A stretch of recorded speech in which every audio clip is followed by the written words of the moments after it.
My dear friends, today I'll be discussing about hypertrophic obstructive cardiomyopathy. Now, hypertrophic obstructive cardiomyopathy, also known as HOCM or hypertrophic cardiomyopathy, is a type of cardiomyopathy which is because of hypertrophy of the left ventricular mass.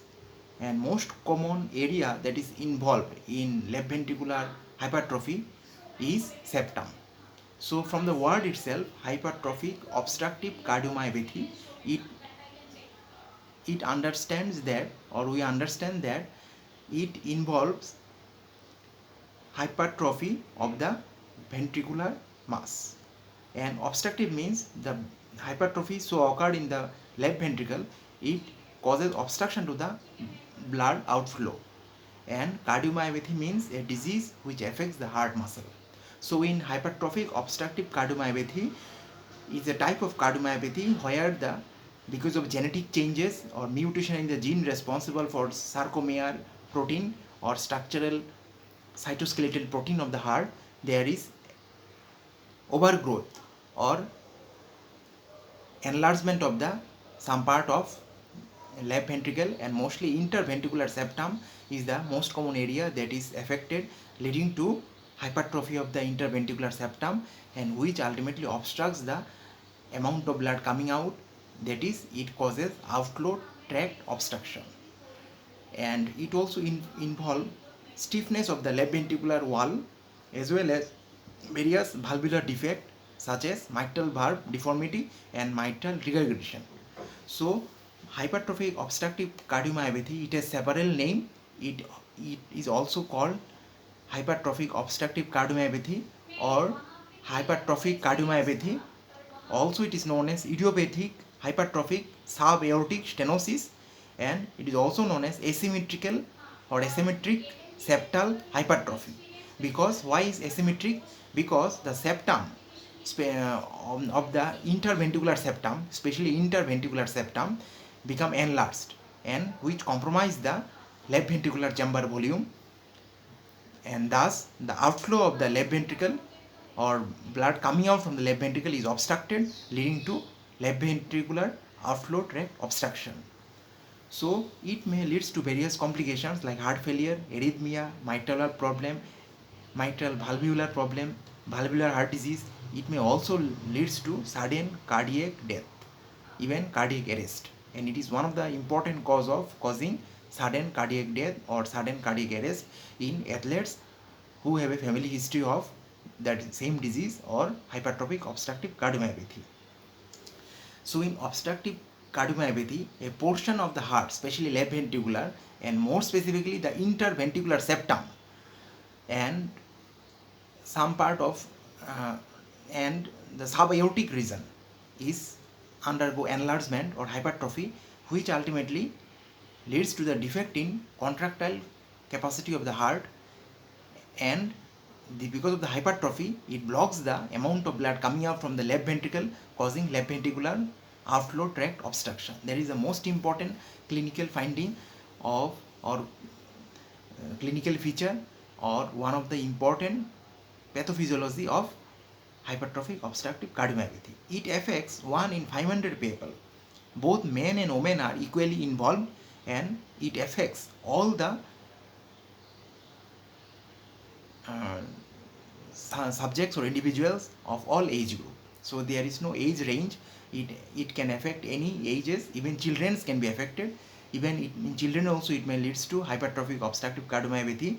And in HOCM, 3 important findings can be seen. One is thickening of the heart muscle, mostly the septum of the left ventricle or interventricular septum, and because of that there is a growth of the interventricular septum and which compromise the left ventricular chamber volume, leading to the thickness of the heart muscle. We also, it is also called hypertrophy of the interventricular septum. Beside these also cause stiffness of the left ventricular mass or left ventricular wall musculature. So because of that heart also cannot pump gradually, and the proper filling of the ventricle is also affected. Now we know that during a cardiac cycle, especially during diastole, the blood from throughout the body enters into the ventricles, and especially for left ventricle, which is responsible for the cardiac output, which supplies the systemic circulation. The left ventricle actually undergoes diastole during the diastolic phase of cardiac cycle, and blood should enter during the diastole. And but in case of hypertrophic obstructive cardiomyopathy, there is a stiffness of the left ventricular wall, and because of that ventricle cannot undergo relaxation, and there is improper filling of blood in the left ventricle, and that's why cardiac output decreases.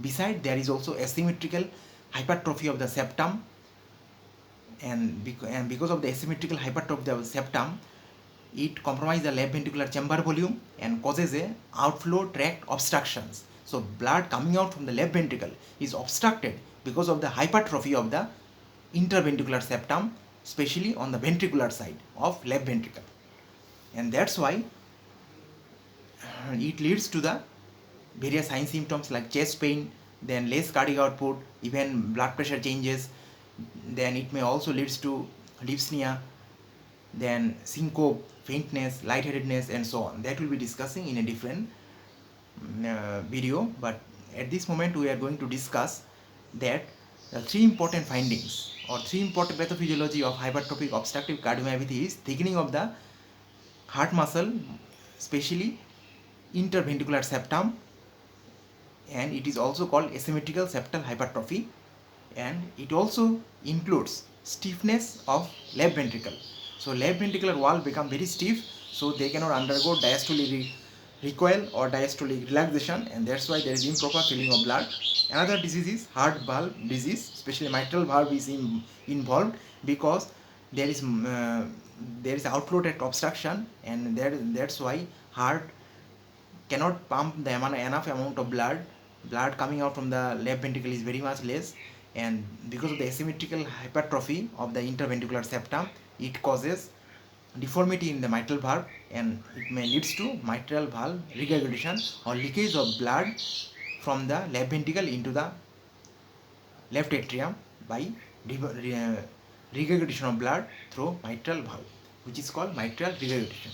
So these are the various pathophysiological state or pathophysiological mechanism of hypertrophic obstructive cardiomyopathy.